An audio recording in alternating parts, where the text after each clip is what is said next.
નમસ્તે મિત્રો, સ્વાગત છે તમારું ફરી એકવાર નવા સફર પર। તો આજનો અમારો સફર છે ડાંગ જિલ્લાથી મહારાષ્ટ્ર સુધી। મહારાષ્ટ્રમાં મેં એક માંગી તુંગી કરીને જગ્યા આવેલી છે, જે હિલ સ્ટેશન છે, પણ આમ એક જૈન ધર્મ માટે પવિત્ર સ્થળ છે। માંગી અને તુંગી નામનું જે મહારાષ્ટ્રમાં આવેલું છે। તો આજે એ જોવા જવાના છીએ, તો વિડીયોમાં એન્ડ સુધી બનાવી રહ્યો। અને અમે જે જગ્યાએ જવાના જે સુરતથી 200 કિલોમીટરના અંતરે આવેલી છે। અને અમે સુરતથી અમારી સફરની શરૂઆત કરી હતી। એક દિવસ અમે ડાંગ જિલ્લો ફર્યા અને જે બીજો દિવસ છે એ અમારો મહારાષ્ટ્રનો છે, માંગી તુંગી જવા માટેનો। તો ચાલો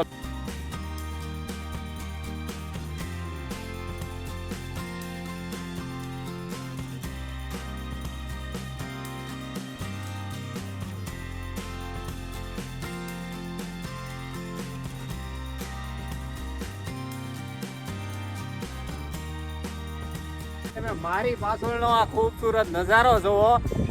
આ દ્રશ્ય એવું છે કે જેના વખાણ ન થાય। તમે જોઈને આમ એટલી શાંતિ ને આમ એટલી ખૂબસૂરત અનુભૂતિ થાય છે, એવી જગ્યા છે। જોકે અમે રસ્તો ભૂલા પડેલા છીએ, છતાં પણ એન્જોય કરીએ છીએ અને બસ મજા આવે છે।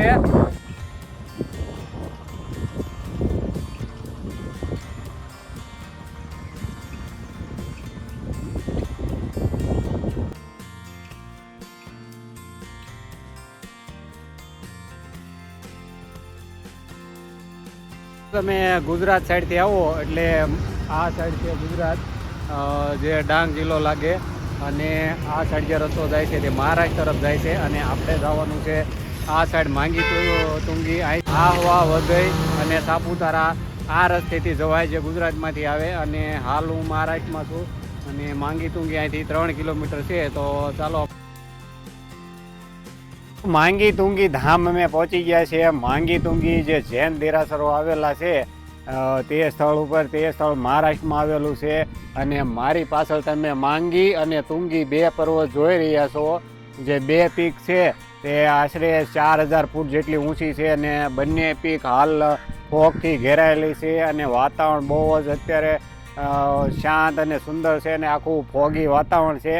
અને બંને ડુંગરનો ખૂબસૂરત તમે નજારો જોઈ રહ્યા છો। તો ચાલો આપણે માંગી તુંગી ધામ પર્વતની ચઢાઈ કરશું। બંને જે પીક છે તે બંને પીકના દર્શન કરશું અને તમને પણ દર્શન કરાવશું। તો ચાલો।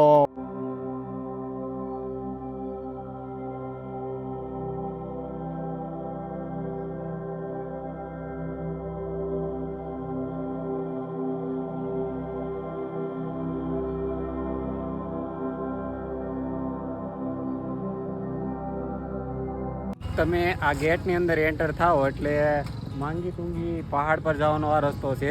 અને જે આ સાઈડ જે રસ્તો જાય છે તે ઋષભદેવની જે મૂર્તિ આવેલી છે ત્યાં જ રસ્તો જાય છે। અને જો તમારી પાસે 4x4 ગાડી હોય તો ઋષભદેવની જે મૂર્તિ છે ત્યાં સુધી તમારી ગાડી વહી જશે। અને અહીંયા એનો ગાડી પાર્કિંગના 20 રૂપિયા ટુ વ્હીલના લેશે, અને પછી 4 વ્હીલના 40 રૂપિયા લેશે। એ તમારે આ ચેક પોસ્ટે દેવાના રહેશે।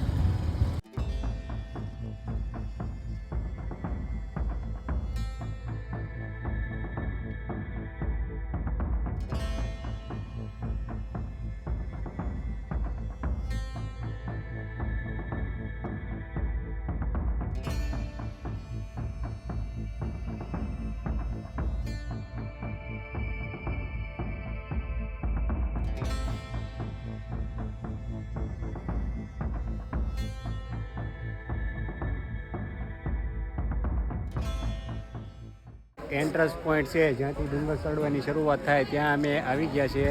અને અહીંયા પાર્કિંગ એરિયા છે, અને અહીંયા ટિકિટ કાઉન્ટર છે। અહીંયા જે ડુંગર પર ચડવા માટે એન્વાયરમેન્ટ શુલ્ક તમારે દેવાનો રહેશે। એક વ્યક્તિ દીઠ 20 રૂપિયા લેવામાં આવે છે એન્વાયરમેન્ટ શુલ્ક।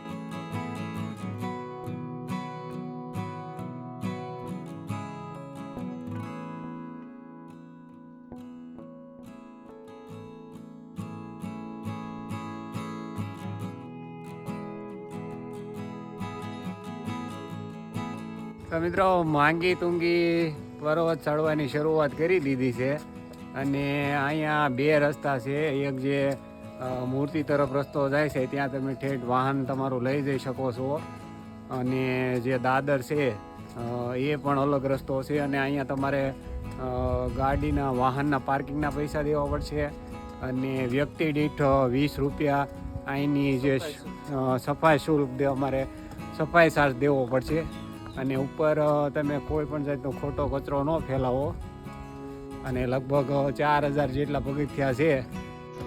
જે દાદર છે એની સાઈઝ નાની છે, એટલે કે આમ સાંકડા દાદર છે. જો વરસાદ હોય તો આ દાદરમાં બહુ પાણી, ઝરણા ઘોડે પાણી આવે. વરસાદ નથી, વાતાવરણ સારું છે, એટલે આપણા માટે સારું છે. બાઇક લઈને તમે ઉપર ચડી શકો. એ આ પીક જે છે અહીંયાથી તમે તમારી બાઇક લઈને ઉપર ચડી શકો છો. અને એ જે અહીંયા મૂર્તિ છે ત્યાં સુધી આવે છે, અને ત્યાંથી પછી તમારે દાદર ચડવાના રહેશે, બાકીના દાદર જે બંને પીક પર જવા માટે. તો હાલ જે જગ્યા આપણે જોવા આવ્યા છે શ્રી માંગી તુંગી ધામ, જે પ્રાચીન જૈન દેરાસરો આવેલા છે, જે ડુંગર પર 2 પીક આવેલી છે, માંગી અને તુંગી નામની. અને અમે અહીંયા રાત્રે આવી ગયા હતા. આ જે જગ્યા છે તે મહારાષ્ટ્રમાં પડે છે, અને ગુજરાત જે ડાંગ જિલ્લો છે ત્યાંથી લગભગ 65 કિલોમીટરના અંતરે આવેલું છે મહારાષ્ટ્રની અંદર. અને જે નીચે તમે ગામ જોવો છો ત્યાં નીચે ધર્મશાળા આવેલી છે, અને અમે એ ધર્મશાળામાં રાત્રિ રોકાણ કર્યું હતું. પણ તમને એક વાત જણાવી દઉં કે અહીંયા રાત્રિ રોકાણ માટે બહુ ઓછી લિમિટેડ વ્યવસ્થા છે, કારણ કે ધર્મશાળા જે છે એમાં માત્ર ને માત્ર જૈન લોકોને તે રૂમ આપવામાં આવે છે. પણ અમે રાત્રે આવ્યા હતા અને મેં કીધું કે અમે ગુજરાતથી આવેલા છીએ, એટલે ટ્રસ્ટીશ્રીએ અમને રૂમ આપી. પહેલાં ના પાડી હતી, પણ રૂમ પછી આપીને વ્યવસ્થા કરી દીધી.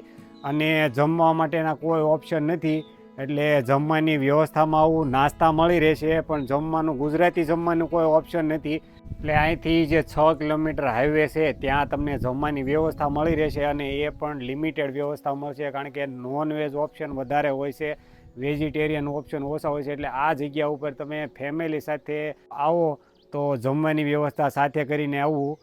અને બાકી એકલા તમે આ જગ્યા ટ્રાવેલ કરી શકો છો. બહુ સારી ને જોવાલાયક જગ્યા છે. તમે ટ્રેકિંગ લવર હો અને નેચર પ્રેમી હો તો આ જગ્યાની અવશ્ય મુલાકાત લેવી પડે. અને પણ તમારી ફિટનેસ હોવી જરૂરી છે, કારણ કે જે આશરે 4000 જેટલા પગથિયા જે છે એ બહુ કઠિન પગથિયા છે. ડાયરેક્ટ સીધા ચડાઈવાળા તે પગથિયા છે, પણ એન્જોય ફૂલ મળશે. વાતાવરણ સારું, ફોગ, વરસાદ, બહુ મજા આવી જાય. જાણે કાંઈ મૂવીનો સીન હોય એવું લાગે. આ જે છે ગેટ, એમાં અંદર બહુ મોટી ગુફા છે, અને જો ગુફાના ગેટ ઉપર પાણી પડે છે, જાણે આપણે મૂવીમાં સીન જોતા હોય એ ટાઈપનો નજારો ખૂબસૂરત. અને અંદર ગુફા આવેલી છે.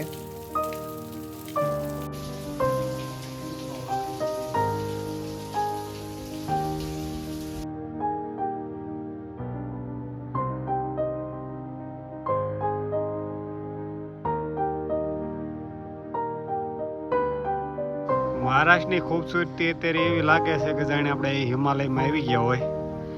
એકથી એક પીક એકથી એક સળિયેલી છે, અને બધી પીકો જે છે એની બધી ટોચમાંથી નાના મોટા મંદિરો આવેલા છે, અને ગઢ, કિલ્લાઓ, એવું બધી વસ્તુ જોવા જેવી જગ્યાઓ છે. અમારા પરેશભાઈ થોડાક થાકી ગયા છે, કારણ કે દાદર જ એવા છે. તમે જોવો, આખું 180 ડિગ્રી હોય એ રીતનું તે ચઢાણ છે. દાદર જુઓ તમે, આમ ડાયરેક્ટ સીધા દાદર છે. જોકે મજા બહુ આવે છે. થોડોક થાક લાગે છે અમારા પરેશભાઈને, હાફ ચડે છે, પણ તોય તે હાલ્યા જાય છે. માંગી તુંગી ડુંગરનો મેન પોઈન્ટ છે આ 90 ડિગ્રી દાદર. તમે જુઓ, ડાયરેક્ટ દાદર હાવ સીધી ચડાઈવાળા છે, અને આ દાદર તમે ચડી જાઓ પછી તમને એટલું બધું અઘરું નહીં લાગે. અને સામેની પીક સુધી આપણે જવાનું છે. અડધું ચઢાણ થયું છે, અને હજી જ્યાં 90 ડિગ્રી સીડ્યા એ ટાઈપના 2 સ્લોપ બાકી છે 90 ડિગ્રીવાળા, જે આગળ તમે જોઈ રહ્યા છો. ફાટેલો કે ધૂળ કે એવું કાંઈ દેખાતું નથી. આ આખો પથ્થર હળંગ આખો પથ્થર છે. બંને પીક એક સાથે જોડાયેલી છે અને આખો એક જ તે પથ્થર છે. તો અમે અડધો ડુંગર ચડી ગયા છીએ અને મારી પાછળ તમે ડુંગર જોઈ રહ્યા છો. આખો ડુંગર 180 ડિગ્રી છે. મેં 50% ડુંગર ચડી ગયા છીએ, છતાં પણ એવું લાગે છે હજી 25% ચડ્યા છીએ. ટ્રેકિંગ લવર માટે આ ડુંગર માંગી તુંગી ડુંગર બહુ બેસ્ટ જગ્યા છે, જોવા જેવી અને આનંદની અનુભૂતિ, ફૂલ આધ્યાત્મિક શાંતિ મળશે અને તમને કુદરતી સૌંદર્યનો ભરપૂર આનંદ મળશે. તો મારી પાછળ જે તમે મૂર્તિ જોવો છો, જે ઋષભદેવની મૂર્તિ છે, જે આખી તે જે આખો પહાડ છે એમાંથી સિંગલ રોકમાંથી કોતરણી કામ કરીને મૂર્તિ બનાવવામાં આવેલી છે. 108 ફૂટ ઊંચી મૂર્તિ છે ઋષભદેવ ભગવાનની. અને જૈન સમાજમાં જેટલી મોટી મૂર્તિઓ આવી છે એમાં દુનિયામાં ઊંચામાં ઊંચી મૂર્તિ છે ઋષભદેવની, 108 ફૂટ ઊંચી. અને જે નીચે આ જે પથ્થર તમે જોવો છો એ બધું કટિંગ કામ કરીને નીચે કાઢવામાં આવેલો છે. અને સિંગલ રોકમાંથી આખી મૂર્તિ બનેલી છે. આખી બ્લેક કલરની કાળા પથ્થરમાંથી બનેલી મૂર્તિ છે. અને સમયનો અભાવ હોવાના કારણે અમે એ મૂર્તિ સુધી ઠેઠ જતા નથી દર્શન કરવા માટે. ત્યાં જવા માટે આ રસ્તો બનેલો છે, જે અલગ જ છે રસ્તો. અને તમારે ત્યાં જઈને પાછું રિટર્ન આવવું પડશે દાદરે, એટલે સમય ઓછો હોવાના કારણે અમે ત્યાં દર્શન કરવા નથી જતા. અમે અહીંથી દૂરથી તે દર્શન કરી લીધા અને તમને પણ બતાવી દઈએ છીએ.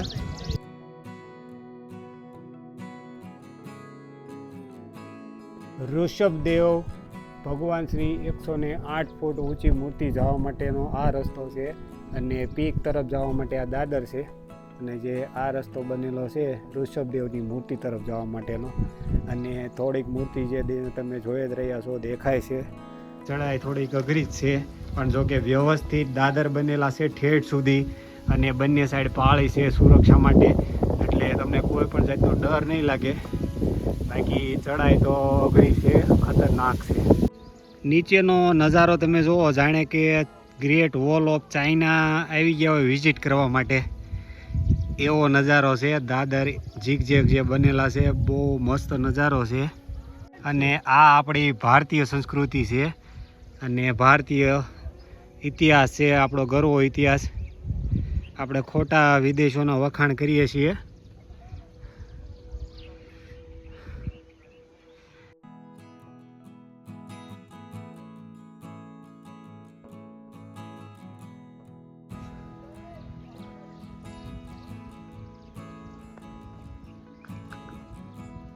બંને પીક જે નોખી પડે છે ત્યાં આપણે પહોંચી ગયા છીએ. બંને પીક જવા માટે અહીંથી દાદર નોખા પડે છે.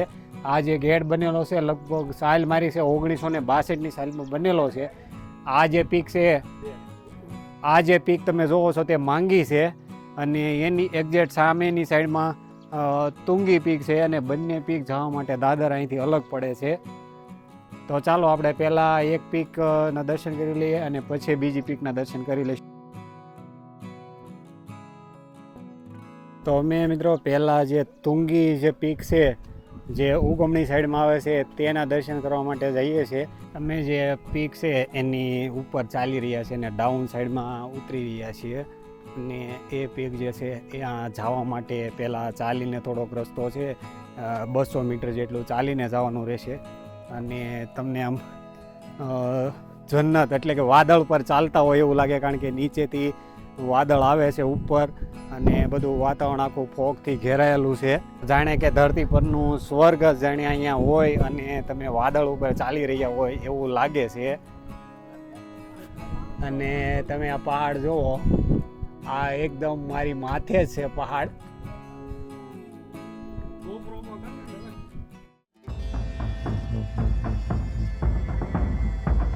અને જુઓ તમે, ધુમ્મસ થોડુંક ઓછું થઈ ગયું છે. ને ઓલી જે પીક છે એ આખી વાદળોથી કવર છે. વાદળ એમાં ઉપરથી જાય છે, એટલે હમણાં તમને એ પણ નજારો બતાવીશ.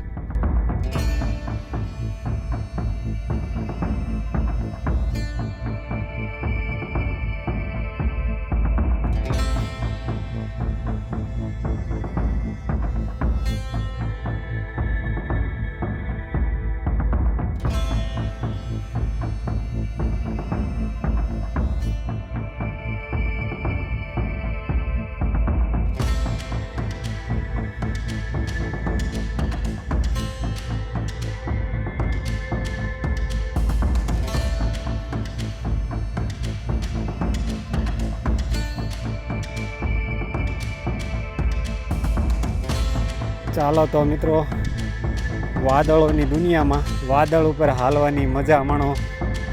તમને અહીંયા એવું લાગશે કે આપણે વાદળ ઉપર ચાલીએ છીએ.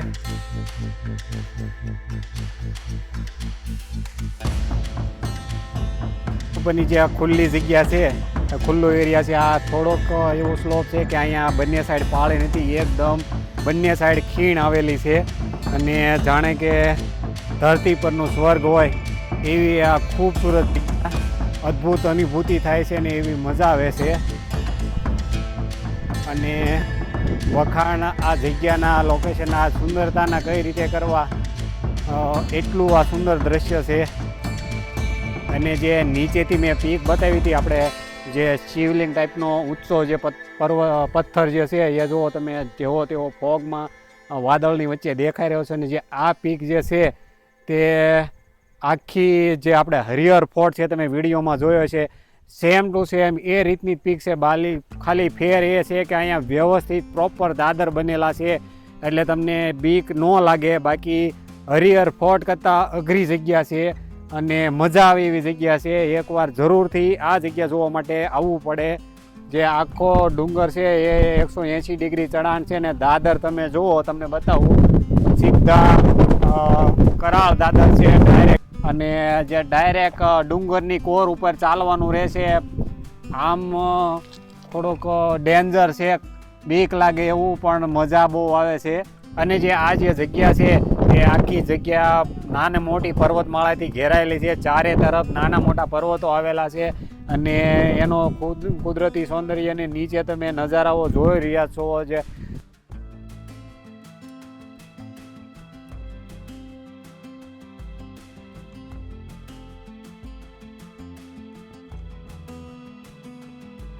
બે મિનિટમાં આખું વાતાવરણ બદલાઈ ગયું છે. મારી પાછળ તમે જુઓ, જે માંગી પીક છે એની વિઝિબિલિટી હાવ વહી ગઈ છે, દેખાતી બદલાઈ ગઈ છે અને આખી ઘાટી વાદળોથી ઘેરાઈ ગઈ છે. ફોગવાળું વાતાવરણ, ઘડીકમાં વાતાવરણ ચેન્જ થઈ જાય છે. અને આ જે ચઢાઈ છે એકદમ 90 ડિગ્રી ચઢાઈ છે.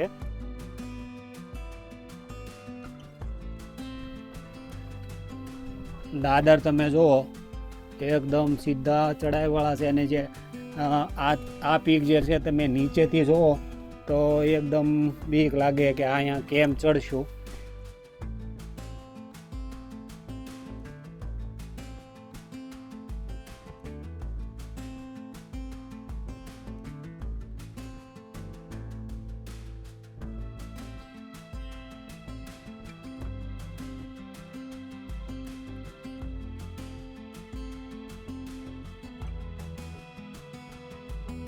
પીક છે જે તે તમને દેખાઈ રહી છે વિડીયોમાં, ઝાંખી એ આખી તુંગી પીક છે જે આખી વાદળોથી ઘેરાયેલી છે.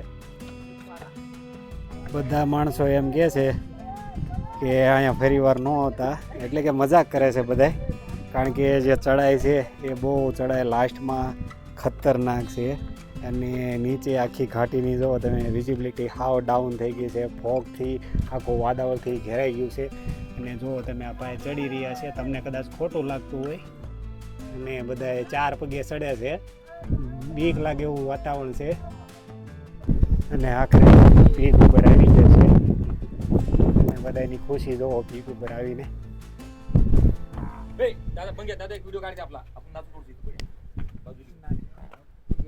તુંગી પીક ઉપર મિત્રો આવી ગયા છે. અને જે આ પીક છે, જે શિવલિંગ ટાઈપનો આખો ઊંચો જે પથ્થર, તમે લગભગ 100 ફૂટ જેટલી હાઈટ ધરાવે છે મારા અંદાજે. અને આખો ગોળ શિવલિંગ ટાઈપનો પથ્થર છે અને જૈન ધર્મમાં બહુ જ મહત્ત્વ ધરાવે છે આની પ્રદક્ષિણા કરવાનું. એટલે આપણે પણ પવિત્રતાથી, શ્રદ્ધાથી જ તે આની પરિક્રમા કરશું. અને જો તમે આની પરિક્રમા કરો તો બૂટ ચપ્પલ અહીંયા કાઢીને જવું, બધા લોકો કાઢીને જ ગયા છે. તો ચાલો આપણે પ્રદક્ષિણા કરી લઈએ. પ્રદક્ષિણા જ્યારે તમે કરો આ જગ્યા ઉપર આવો એટલે એકદમ આધ્યાત્મિક શાંતિનો અનુભવ થશે. જાણે ધરતી પરનું સ્વર્ગ હોય એવી સુંદર આ જગ્યા છે. અને આ પ્રદક્ષિણાનું મહત્ત્વ બહુ જ છે જૈન ધર્મમાં. અને અહીંયા બીજા પણ ધર્મના બધા જ લોકો અહીંયા આવે છે. અને તમે હાઇટ અને જે દૂરથી મેં જે દેખાડ્યું હતું એ તમે જોઈ જ રહ્યા છો. જે આખો જે પથ્થર છે લગભગ 100 ફૂટથી પણ કદાચ વધારે છે. હું ખાલી અંદાજ કરું છું, એટલે ઘણી હાઈટ હશે. અને જે ડુંગર છે એ ડુંગર ઉપર જ ઊભા છે, અને ડુંગરની ઉપર આ જે ગોળાકાર જે પીક છે એ પીક છે. અને નીચેથી આપણને એવું લાગે તો હાવ નાની એવી પીક હોય એ ટાઈપનું લાગે છે. અને આ તમે નીચેનો ખૂબસૂરત નજારો જોઈ રહ્યા છો.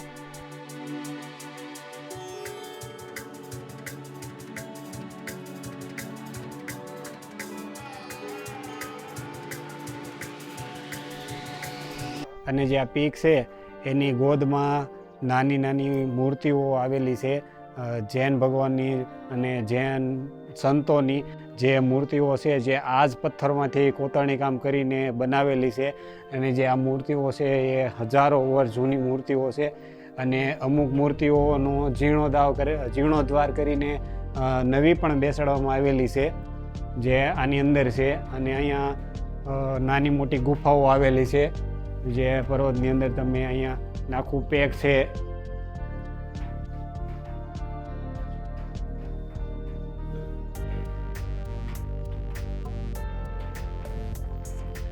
અને જે આ મૂર્તિઓ છે એ બધી જ મૂર્તિઓ આ જ તે ડુંગરની અહીંયા પથ્થરમાંથી તે કોતરણી કામ કરીને બનાવવામાં આવેલી છે મૂર્તિઓ.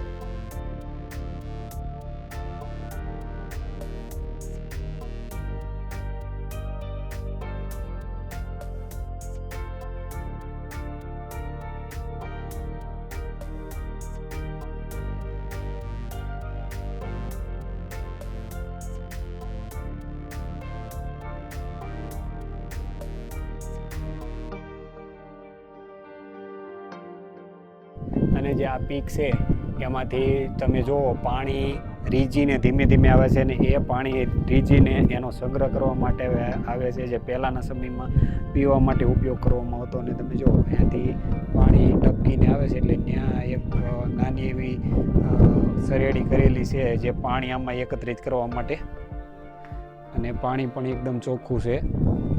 પ્રદક્ષિણા કરો એટલે આખો તે આ જે એરિયા છે એ આખો એરિયા 360 ડિગ્રી તમને આખો જ તે દેખાઈ જશે. અને થોડી થોડી વિઝિબિલિટી પાછી થઈ ગઈ છે, વાદળ ઓછા થઈ ગયા છે. અને પાછળ તમે જુઓ થોડા વાદળો જાય જ છે. જોઈએ